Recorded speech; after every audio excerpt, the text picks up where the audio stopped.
Pinaghalong kaba at excitement ang nararamdaman ni Pilyo.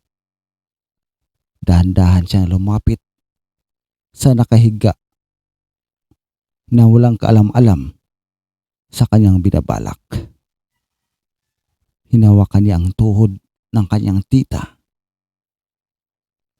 Nanginginig pa ito habang hinihimas pa itaas ang makinis nitong hita. Habang walang kaalam-alam si Pilyo, nagising pala ang kanyang tita, nakiramdam lang sa kanyang ginagawa.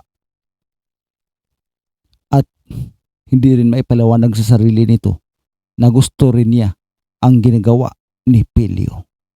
Habang si Pilyo naman ay lumakas ang loob dahil sa akala niya natulog talaga ang kanyang tita. At dito, itinaas pa niya ang duster na suot ng kanyang tita.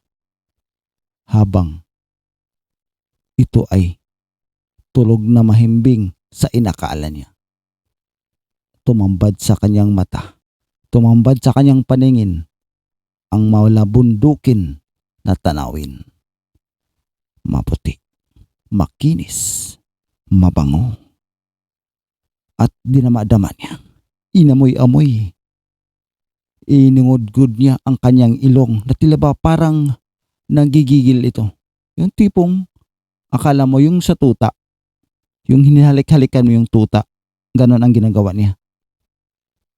Dahil sa lambot nito at napansin ni Pilyo na ito ay nagbabasa.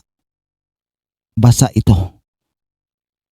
At ito ang dahilan kung bakit mas lumakas pa ang loob ni Pilyo.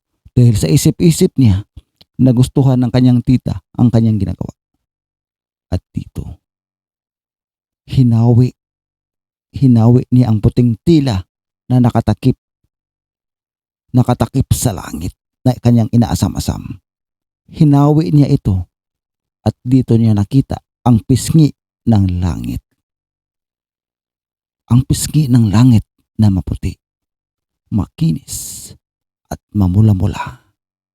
Dahil dito hindi na mapigilan ni Pilyo ang kanyang gagawin.